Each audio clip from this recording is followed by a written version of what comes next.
Inscreva-se no canal, ativa o sininho das notificações para receber os próximos vídeos, deixa o like, comenta, compartilha. Lei Complementar número 105, de 10 de janeiro de 2001. Dispõe sobre o sigilo das operações de instituições financeiras e dá outras providências. Art. 1º. As instituições financeiras conservarão sigilo em suas operações ativas e passivas e serviços prestados. Parágrafo 1º. São consideradas instituições financeiras, para os efeitos desta lei complementar. Inciso 1º. Os bancos de qualquer espécie. Inciso 2º. Distribuidoras de valores mobiliários. Inciso 3º. Corretoras de câmbio e de valores mobiliários. Inciso 4º. Sociedades de crédito, financiamento e investimentos. Inciso 5º. Sociedades de crédito imobiliário. Inciso 6º. Administradoras de cartões de crédito. Inciso 7º. Sociedades de arrendamento mercantil. Inciso 8º. Administradoras de mercado de balcão organizado. Inciso 9º. Cooperativas de crédito. Inciso 10º. Associações de poupança e empréstimo. Inciso 11º. Bolsas de valores e de mercadorias e futuros. Inciso 12º. Entidades de liquidação e compensação. Inciso 13º. Outras sociedades que, em razão da natureza de suas operações, assim venham a ser consideradas pelo Conselho Monetário Nacional. Parágrafo 2º. As empresas de fomento comercial ou factoring, para os efeitos desta lei complementar, obedecerão às normas aplicáveis às instituições financeiras previstas no parágrafo 1º. Parágrafo 3º. Não constitui violação do dever de sigilo. Inciso 1º. A troca de informações entre instituições financeiras, para fins cadastrais, inclusive por intermédio de centrais de risco, observadas as normas baixadas pelo Conselho Monetário Nacional e pelo Banco Central do Brasil. Inciso 2º. O fornecimento de informações constantes de cadastro de emitentes de cheques sem provisão de fundos e de devedores inadimplentes, a entidades de proteção ao crédito, observadas as normas baixadas pelo Conselho Monetário Nacional e pelo Banco Central do Brasil. Inciso 3º. O fornecimento das informações de que trata o parágrafo 2º do artigo 11 da Lei nº 9.311, de 24 de outubro de 1996. Inciso 4º. A comunicação, às autoridades competentes, da prática de ilícitos penais ou administrativos, abrangendo o fornecimento de informações sobre operações que envolvam recursos provenientes de qualquer prática criminosa. Inciso 5º. A revelação de informações sigilosas com o consentimento expresso dos interessados. Inciso 6º. A prestação de informações nos termos e condições estabelecidos nos artigos 2º, 3º, 4º, 5º, 6º, 7º e 9 desta lei complementar. Inciso 7º. O fornecimento de dados financeiros e de pagamentos, relativos a operações de crédito e obrigações de pagamento adimplidas ou em andamento de pessoas naturais ou jurídicas, a gestores de bancos de dados, para formação de histórico de crédito, nos termos de lei específica. Incluído pela Lei Complementar nº 166, de 2019, vigência. Parágrafo 4º. A quebra de sigilo poderá ser decretada, quando necessária para apuração de ocorrência de qualquer ilícito, em qualquer fase do inquérito ou do processo judicial, e especialmente nos seguintes crimes. Inciso 1º. De terrorismo. Inciso 2º. De tráfico ilícito de substâncias entorpecentes ou drogas afins. Inciso 3º. De contrabando ou tráfico de armas, munições ou material destinado à sua produção. Inciso 4º. De extorsão mediante sequestro. Inciso 5º. Contra o sistema financeiro nacional. Inciso 6º. Contra a administração pública. Inciso 7º. Contra a ordem tributária e a previdência social. Inciso 8º. Lavagem de dinheiro ou ocultação de bens, direitos e valores. Inciso 9º. Praticado por organização criminosa. Art. 2º. Dever de sigilo é extensivo ao Banco Central do Brasil, em relação às operações que realizar e às informações que obtiver no exercício de suas atribuições.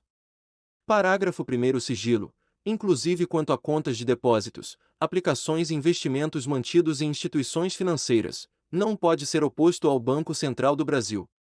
Inciso 1º. No desempenho de suas funções de fiscalização, compreendendo a apuração, a qualquer tempo, de ilícitos praticados por controladores, administradores, membros de conselhos estatutários, gerentes, mandatários e prepostos de instituições financeiras. Inciso 2º. Ao proceder a inquérito em instituição financeira submetida a regime especial. Parágrafo 2º. As comissões encarregadas dos inquéritos a que se refere o inciso 2º do parágrafo 1º poderão examinar quaisquer documentos relativos a bens, direitos e obrigações das instituições financeiras, de seus controladores, administradores, membros de conselhos estatutários, gerentes, mandatários e prepostos, inclusive contas correntes e operações com outras instituições financeiras. Parágrafo 3º. Disposto neste artigo aplica-se à Comissão de Valores Mobiliários, quando se tratar de fiscalização de operações e serviços no mercado de valores mobiliários, inclusive nas instituições financeiras que sejam companhias abertas. Parágrafo 4º. O Banco Central do Brasil e a Comissão de Valores Mobiliários, em suas áreas de competência, poderão firmar convênios. Inciso 1º, com outros órgãos públicos fiscalizadores de instituições financeiras, objetivando a realização de fiscalizações conjuntas, observadas as respectivas competências. Inciso 2º, com bancos centrais ou entidades fiscalizadoras de outros países, objetivando: alínea a fiscalização de filiais e subsidiárias de instituições financeiras estrangeiras, em funcionamento no Brasil e de filiais e subsidiárias, no exterior, de instituições financeiras brasileiras. Alínea B. A cooperação mútua e o intercâmbio de informações para a investigação de atividades ou operações que impliquem aplicação, negociação, ocultação ou transferência de ativos financeiros e de valores mobiliários relacionados com a prática de condutas ilícitas. Parágrafo 5º. O dever de sigilo de que trata esta lei complementar estende-se aos órgãos fiscalizadores mencionados no 4º e a seus agentes. Parágrafo 6º. O Banco Central do Brasil, a Comissão de Valores Mobiliários e os demais órgãos de fiscalização, nas áreas de suas atribuições, fornecerão ao Conselho de Controle de Atividades Financeiras (COAF), de que trata o artigo 14 da Lei nº 9.613, de 3 de março de 1998, as informações cadastrais e de movimento de valores relativos às operações previstas no inciso 1º do artigo 11 da referida lei. Art. 3º. Serão prestadas pelo Banco Central do Brasil, pela Comissão de Valores Mobiliários e pelas instituições financeiras as informações ordenadas pelo Poder Judiciário, preservado o seu caráter sigiloso mediante acesso restrito às partes, que delas não poderão servir-se para fins estranhos à lide. Parágrafo 1. Dependem de prévia autorização do Poder Judiciário a prestação de informações e o fornecimento de documentos sigilosos solicitados por comissão de inquérito administrativo destinada a apurar responsabilidade de servidor público por infração praticada no exercício de suas atribuições, ou que tenha relação com as atribuições do cargo em que se encontra investido. Parágrafo 2º. Nas hipóteses do primeiro, o requerimento de quebra de sigilo independe da existência de processo judicial em curso. Parágrafo 3º. Além dos casos previstos neste artigo, o Banco Central do Brasil e a Comissão de Valores Mobiliários fornecerão à Advocacia Geral da União as informações e os documentos necessários à defesa da União nas ações em que seja parte. Art. 4º. O Banco Central do Brasil e a Comissão de Valores Mobiliários, nas áreas de suas atribuições, e as instituições financeiras fornecerão ao Poder Legislativo Federal as informações e os documentos sigilosos que, fundamentadamente, se fizerem necessários ao exercício de suas respectivas competências constitucionais e legais.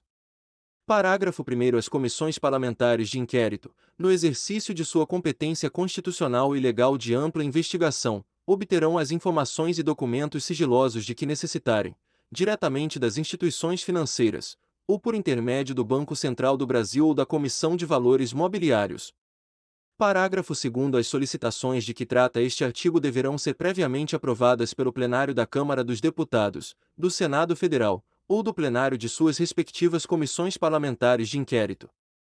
Art. 5º. O Poder Executivo disciplinará, inclusive quanto à periodicidade e aos limites de valor, os critérios segundo os quais as instituições financeiras informarão à administração tributária da União as operações financeiras efetuadas pelos usuários de seus serviços. Regulamento. Parágrafo 1º. Consideram-se operações financeiras, para os efeitos deste artigo: inciso 1º. Depósitos à vista e a prazo, inclusive em conta de poupança. Inciso 2º. Pagamentos efetuados em moeda corrente ou em cheques. Inciso 3º. Emissão de ordens de crédito ou documentos assemelhados. Inciso 4º. Resgates em contas de depósitos à vista ou a prazo, inclusive de poupança. Inciso 5º. Contratos de mútuo. Inciso 6º, descontos de duplicatas, notas promissórias e outros títulos de crédito. Inciso 7º, aquisições e vendas de títulos de renda fixa ou variável. Inciso 8º, aplicações em fundos de investimentos. Inciso 9º, aquisições de moeda estrangeira. Inciso 10º, conversões de moeda estrangeira em moeda nacional. Inciso 11º, transferências de moeda e outros valores para o exterior. Inciso 12º, operações com ouro, ativo financeiro. Inciso 13º, operações com cartão de crédito. Inciso 14º, operações de arrendamento mercantil. Inciso 15º, quaisquer outras operações de natureza semelhante que venham a ser autorizadas pelo Banco Central do Brasil, Comissão de Valores Mobiliários ou outro órgão competente. Parágrafo 2º, as informações transferidas na forma do caput deste artigo restringir-se a informes relacionados com a identificação dos titulares das operações e os montantes globais mensalmente movimentados, vedada a inserção de qualquer elemento que permita identificar a sua origem ou a natureza dos gastos a partir deles efetuados. Parágrafo 3º, não se incluem entre as informações de que trata este artigo as operações financeiras efetuadas pelas administrações direta e indireta da União, dos Estados, do Distrito Federal e dos municípios. Parágrafo 4º, recebidas as informações de que trata este artigo, se detectados indícios de falhas, incorreções ou omissões, ou de cometimento de ilícito fiscal, a autoridade interessada poderá requisitar as informações e os documentos de que necessitar, bem como realizar fiscalização ou auditoria para a adequada apuração dos fatos. Parágrafo 5º, as informações a que refere este artigo serão conservadas sob sigilo fiscal, na forma da legislação em vigor. Art. 6º, as autoridades e os agentes fiscais tributários da União, dos Estados, do Distrito Federal e dos municípios somente poderão examinar documentos, livros e registros de instituições financeiras, inclusive os referentes a contas de depósitos e aplicações financeiras, quando houver processo administrativo instaurado ou procedimento fiscal em curso e tais exames sejam considerados indispensáveis pela autoridade administrativa competente. Regulamento. Parágrafo único. O resultado dos exames, as informações e os documentos a que se refere este artigo serão conservados em sigilo, observada a legislação tributária. Art. 7º, sem prejuízo do disposto no parágrafo 3º do artigo 2º, a Comissão de Valores Mobiliários, instaurado inquérito administrativo, poderá solicitar à autoridade judiciária competente o levantamento do sigilo junto às instituições financeiras de informações e documentos relativos a bens, direitos e obrigações de pessoa física ou jurídica submetida ao seu poder disciplinar. Parágrafo único. O Banco Central do Brasil e a Comissão de Valores Mobiliários manterão permanente intercâmbio de informações acerca dos resultados das inspeções que realizarem, dos inquéritos que instaurarem e das penalidades que aplicarem, sempre que as informações forem necessárias ao desempenho de suas atividades. Art.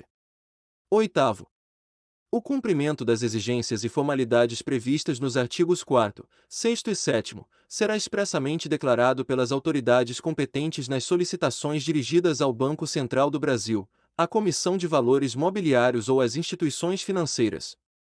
Art. 9º, quando, no exercício de suas atribuições, o Banco Central do Brasil e a Comissão de Valores Mobiliários verificarem a ocorrência de crime definido em lei como de ação pública, ou indícios da prática de tais crimes, informarão ao Ministério Público, juntando à comunicação os documentos necessários à apuração ou comprovação dos fatos.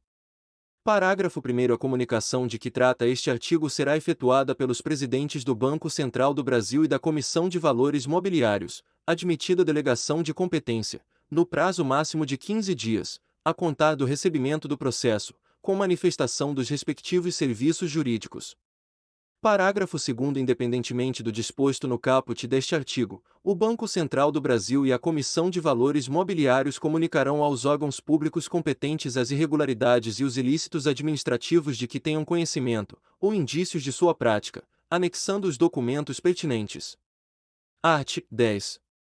A quebra de sigilo, fora das hipóteses autorizadas nesta lei complementar, constitui crime sujeito aos responsáveis à pena de reclusão, de 1 a 4 anos, e multa, aplicando-se, no que couber, o Código Penal, sem prejuízo de outras sanções cabíveis. Parágrafo único. Incorre nas mesmas penas quem omitir, retardar injustificadamente ou prestar falsamente as informações requeridas nos termos desta lei complementar. Art. 11.